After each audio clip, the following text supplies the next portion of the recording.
Hi friends, welcome back to our channel. Friends, మన channel cricket సంబంధించిన ప్రతి చిన్న అప్డేట్ మన ఛానల్ రెగ్యులర్ వస్తుంటాయి. ఇంకా మన ఛానల్ని సబ్స్క్రైబ్ చేసుకోకపోతే ఫ్రెండ్స్ వెంటనే సబ్స్క్రైబ్ చేసుకోండి అండ్ పక్కన బ్లాక్ని యాక్టివేట్ చేసుకోండి. అండ్ అదే ఇంకా మన వీడియోని లైక్ చెప్తే ఫ్రెండ్స్ వెంటనే లైక్ చేసి మన వీడియోలోకి తింటారు ఫ్రెండ్స్. తప్పకుండా లైక్ చేయండి. లైక్ చేస్తే మన వీడియో మార్కర్కి ఫాస్ట్ రీచ్ అవుతుంది. ఇక T20 వరల్డ్ కప్ 2024లో సూపర్ 8లో మరి అక్కడ టీమిండియాకి మొదటి మ్యాచ్ వచ్చేసి అక్కడ ఆఫ్ఘనిస్తాన్తో అయితే ఆడబోతుంది. రెండు టీంలు కూడా మనం చూసిన గ్రూప్ స్టేజ్లో ఏ విధంగా పర్ఫార్మ్ చేసిందో, ముఖ్యంగా అక్కడ ఆఫ్ఘనిస్తాన్ అయితే మరి అక్కడ న్యూజిలాండ్ పటిష్టమైన న్యూజిలాండ్ అయితే ఓడించి వస్తున్నారు. మంచి పర్ఫార్మెన్స్ చేసిందని చెప్పుకోవచ్చు. ఇక మరొక మన టీమిండియా చెప్పాల్సిన అవసరం లేదు. 3 మ్యాచ్ ఆడితే 3 గెలిచిళ్ళు, ఒక మ్యాచ్ వర్షం కారణంగా అయితే రద్దయింది.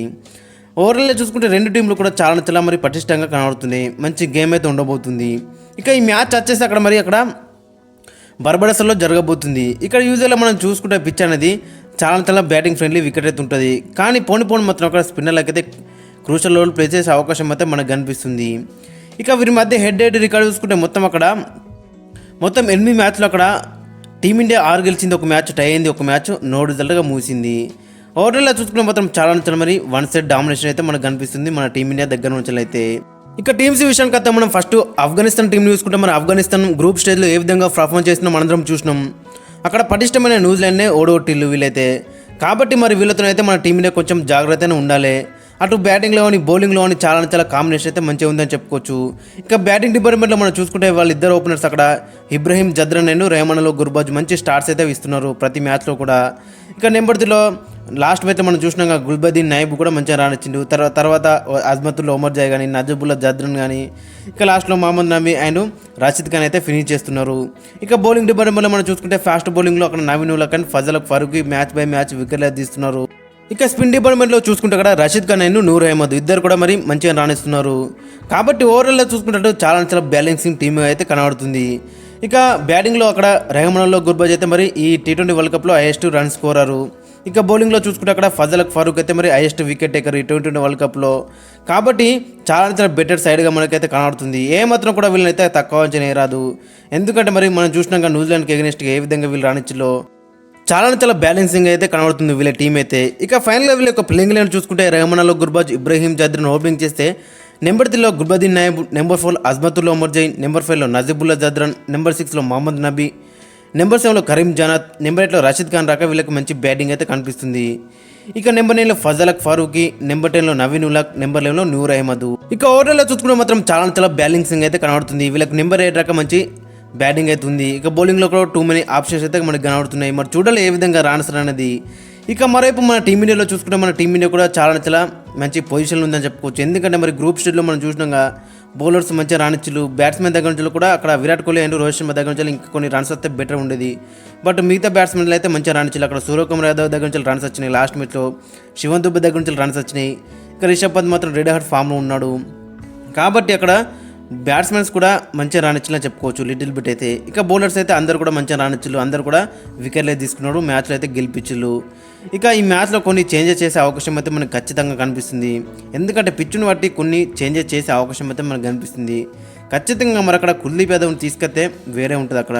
కాబట్టి మరి కుల్దీప్ యాదవ్ వస్తే ఎవరి ప్లేస్లో వస్తారు అనేది మనకి ఇంట్రెస్టింగ్గా కనబడుతుంది. ఇప్పుడు హర్షదీప్ సింగ్ మంచి ఫామ్లో ఉన్నాడు, బుమ్రా ఇంపార్టెంట్ బౌలరు, అండ్ అస్తగిట మరి మొహమ్మద్ సిరాజ్ ప్లేస్లో రావాలి. సిరాజ్ కూడా మరి మంచి నేసిన చెప్పుకోవచ్చు. బట్ వికెట్ కాలంలో మనం చూసుకుంటే వికెట్స్ అయితే లేవు. ఎకనామికల్గా వేసినప్పుడు కూడా మరి వికెట్స్ అయితే తీయలేడు. కాబట్టి మరి అతని ప్లేస్లో కుల్దీప్ యాదవ్ని తీసుకొచ్చే అవకాశం అయితే మనకు కనిపిస్తుంది. ఎందుకంటే రిస్ట్ స్పిన్నర్స్ అనేది చాలా ఇంపార్టెంట్ అని చెప్పుకోవచ్చు బిగ్ టీమ్స్తో ఆడుతున్నప్పుడు, ఆస్ట్రేలియాతో కానీ, ఇక తర్వాత సెమీస్కి వెళ్ళినా కానీ అక్కడ ఆ టీమ్స్తో కానీ. కాబట్టి మరి ఫస్ట్ నుంచి అక్కడ కుల్దీప్ యాదవ్ని ప్లేయింగ్ లైన్లో ఉంచుకుంటే బెటర్ అయితే ఉంటుంది. ఎందుకంటే కుల్దీప్ యాదవ్ గురించి మనందరికీ తెలిసింది, ఎలాంటి వికెట్లు అయితే తీస్తాడు. కాబట్టి మరి అతని అయితే ఖచ్చితంగా ప్లేయింగ్ లైన్లో ఉండాలి. వికెట్ కూడా అతనికైతే హెల్ప్ అయితే ఉంటుంది మరి. కాబట్టి ఖచ్చితంగా మరి కుల్దీప్ యాదవ్ని ఆడించే అవకాశం అయితే మనకు కనిపిస్తుంది. ఇక ఫైనల్ కాంబినేషన్ ఒకసారి మనం చూసుకుంటే రోహిత్ శర్మ, విరాట్ కోహ్లీ ఓపెనింగ్లో బరిలోకి దిగుతారు. ఇద్దరు కూడా మరి గ్రూప్ స్టేజ్లో మనం చూసినాక ఇబ్బంది అయితే పడ్డారని చెప్పుకోవచ్చు. ఇన్ఫాక్ట్ అక్కడ రోహిత్ శర్మ ఫస్ట్ మ్యాచ్లో హాఫ్ సెంచరీ కొట్టినప్పటికీ కూడా తర్వాత 2 మ్యాచ్లు మాత్రం చాలా డిసప్పాయింట్ చేసినా చెప్పుకోవచ్చు. లాస్ట్ మ్యాచ్లో కూడా మరి 6 బాల్లో 3 అయితే కొట్టిండు. కాబట్టి మరి ఈ మ్యాచ్లో ఒక పెద్ద నాకస్తే మాత్రం చాలా బెటర్ అయితే ఉంటుంది. ఇక మరో ఓపెనర్ వచ్చేసి విరాట్ కోహ్లీ కూడా 3 మ్యాచ్ ఆడితే 3 కూడా చాలా డిసప్పాయింట్ అయితే చేసిండు. ఇక లాస్ట్ మ్యాచ్లో మరి ఫస్ట్ బాల్కి డక్అవుట్ అయితే అయిందని చెప్పుకోవచ్చు. కాబట్టి ఇతని దగ్గర నుంచి కూడా ఒక పెద్ద నాకాస్తే మాత్రం చాలా చాలా బెటర్ ఉంటుంది ఒక మ్యాచ్ విన్నింగ్ నాకైతే. ఇక నెంబర్ 3లో చూసుకుంటే అక్కడ రిషబ్ పంత్ మాత్రం చాలా చాలా మంచి ఫామ్లో అని చెప్పుకోవచ్చు. రెడ్ హాట్ ఫామ్లో ప్రతి మ్యాచ్లో కూడా రన్స్ అయితే స్కోర్ చేస్తున్నాడు, టీంకి అయితే మంచి కాంట్రిబ్యూషన్ అయితే ఇస్తున్నాడు. లాస్ట్ మ్యాచ్లో కూడా 18 అయితే కొట్టింది, మరొక 4 కొట్టింది, ఒక 6 కొట్టింది, 90 స్ట్రైక్ రేట్తో. అక్కడ 90 స్ట్రైక్ రేట్ అంటే ఆల్మోస్ట్ 150 స్ట్రైక్ రేట్తో సమానం చెప్పుకోవచ్చు. ఇక నెంబర్ 4లో చూసుకుంటే సూర్యకుమార్ యాదవ్ ఫస్ట్ 2 మ్యాచ్లు కొంచెం డిసప్పాయింట్ చేసిన కానీ తర్వాత మ్యాచ్లో మాత్రం దగ్గరుండి మ్యాచ్ అయితే గెలిపించిన చెప్పుకోవచ్చు. 50 కొట్టి 49 బాల్లో 2 4లు 2 6లు 102 స్ట్రైక్ రేట్తో. అక్కడ 102 స్ట్రైక్ రేట్ అంటే ఆల్మోస్ట్ 150 స్ట్రైక్ రేట్తో సమానం చెప్పుకోవచ్చు. మరి ఈ మ్యాచ్లో కూడా అలాంటి నాకాస్తే మాత్రం చాలా చాలా బెటర్ ఉంటుంది. ఇక నెంబర్ 5లో చూసుకుంటే శివన్ దుబే మరి ఫస్ట్ 2 మ్యాచ్లో మనం చూసినాక ఏ విధంగా ఇబ్బంది పడ్డాడో చాలా చాలా ట్రోల్ అయ్యిండు. బట్ లాస్ట్ మ్యాచ్లో మనం చూసుకుంటే 31 కొట్టిండు, 35 బాల్లో ఒక 4 కొట్టిండు, ఒక 6 కొట్టిండు, 88 స్ట్రైక్ రేట్తో. దట్టు ఆ వికెట్లో 88 స్ట్రైక్ రేట్ అంటే ఆల్మోస్ట్ 150 స్ట్రైక్ రేట్తో సమానం చెప్పుకోవచ్చు. ఇక ఈ మ్యాచ్లో మరి అక్కడ బౌలింగ్లో కూడా యూస్ అయ్యే అవకాశం ఉంది కాబట్టి మరి చూడాలి. మరి తనకైతే 2-3 ఓవర్లు ఇస్తే మాత్రం చాలా చాలా బెటర్ అయితే ఉంటుంది అక్కడ. ఇక నెంబర్ 6లో చూసుకుంటే హార్దిక్ పాండ్యా మరి అక్కడ బ్యాటింగ్లో కొంచెం డిసప్పాయింట్ చేస్తున్నప్పటికీ కూడా బౌలింగ్లో మాత్రం మ్యాచ్ బై మ్యాచ్ అయితే వికెట్లు అయితే తీస్తున్నాడు. ప్రతి మ్యాచ్లో కూడా వికెట్లు అయితే తీస్తున్నాడు. లాస్ట్ మ్యాచ్లో కూడా మరి అక్కడ 2 క్రూషల్ వికెట్లు అయితే తీసిందని చెప్పుకోవచ్చు. ఇక బ్యాటింగ్లో కూడా కొన్ని రన్స్ అయితే మాత్రం చాలా చాలా బెటర్ ఉంటుంది బ్యాట్ దగ్గర నుంచి అయితే. ఇక నెంబర్ 7లో రవీంద్ర జడేజా గ్రూప్ స్టేజ్లో మనం చూసినాక ఇతనికి బ్యాటింగ్లో ఛాన్స్ రాలేదు, బౌలింగ్లో కూడా పెద్ద అయితే అవకాశాలు అయితే రాలేవు. కాబట్టి మరి ఇక్కడ వెస్టిండీస్ కండిషన్లో మరి అక్కడ 4 ఓవర్లు వేసే అవకాశం అయితే మనకు కనిపిస్తుంది. ఖచ్చితంగా మరి వికెట్స్ అయితే ఇతని దగ్గర నుంచి అయితే మనం ఎక్స్పెక్ట్ చేస్తున్నాం. గ్రూప్ స్టేజ్లో అంత పెద్ద ఇంపాక్ట్ అయితే క్రియేట్ చేయకుండా కానీ ఈ సూపర్ 8 స్టేజ్లో మరి ఇతని దగ్గర నుంచి అయితే మనం వికెట్స్ అయితే ఎక్స్పెక్ట్ చేస్తున్నాం. ఎందుకంటే అక్కడ వెస్టిండీస్ ట్రాక్స్ అనేది కొంచెం స్పిన్నర్లకు అయితే వెళ్ళిపోతాయి కాబట్టి మరి చూడాలి ఏ విధంగా రాణిస్తారు అనేది.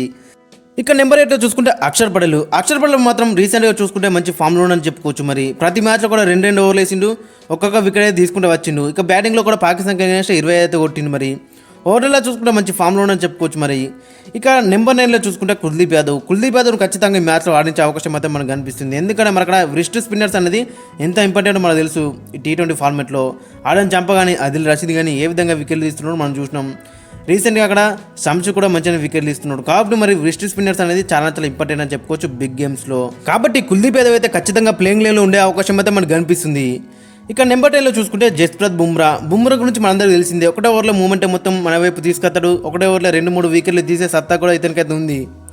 కాబట్టి మరి గ్రూప్ స్టేజ్లో మనం చూసినాక 2 మ్యాచ్లు అయితే గెలిపించిండు. అక్కడ ఐర్లాండ్కి ఎగెనిస్ట్గా అండ్ పాకిస్తాన్కి ఎగెనిస్ట్గా. అదే ఫామ్ను ఇక్కడ కూడా కంటిన్యూ చేయాలని మనం అందరం కోరుకుందాం. ఇక నెంబర్ 11లో చూసుకుంటే మన అక్కడ హర్షదీప్ సింగ్ రీసెంట్గా చూసుకుంటే మాత్రం చాలా చాలా డెడ్లీ స్పెల్స్ చేస్తున్నారని చెప్పుకోవచ్చు, ముఖ్యంగా పవర్ ప్లేలో. లాస్ట్ మ్యాచ్లో కూడా మనం చూసినాక మరి అక్కడ 4 ఓవర్లు వేసి జస్ట్ 9 రన్స్ మాత్రం ఇచ్చి 4 వికెట్స్ అయితే తీసుకున్నాడు 2.2 ఎకనంతో. మరి టీమిండియాకి అయితే ఇది బెస్ట్ ఫిగర్స్ అని చెప్పుకోవచ్చు T20స్లో. ఇక ఫైనల్ ప్లేయింగ్లో ఒకసారి మనం చూసుకుంటే రోహిత్ శర్మ, విరాట్ కోహ్లీ ఓపెనింగ్ చేస్తే నెంబర్ 3లో రిషబ్ పంత్, 4లో సూర్యకుమార్ యాదవ్, 5లో శివన్ దుబే, 6లో హార్దిక్ పాండ్యా, 7లో రవీంద్ర జడేజా, 8లో అక్షర్ పటేల్, 9లో కుల్దీప్ యాదవ్, 10లో జస్ప్రీత్ బుమ్రా, 11లో హర్షదీప్ సింగ్. ఇక ఓవరాల్లో చూసుకుంటే మాత్రం కాంబినేషన్ మాత్రం చాలా చాలా డెడ్లీగా అయితే కనబడుతుంది. ఇక బ్యాటింగ్లో మనం చూసుకుంటే నెంబర్ 8 రకం మనకి సాలిడ్ బ్యాటింగ్ అయితే కనిపిస్తుంది.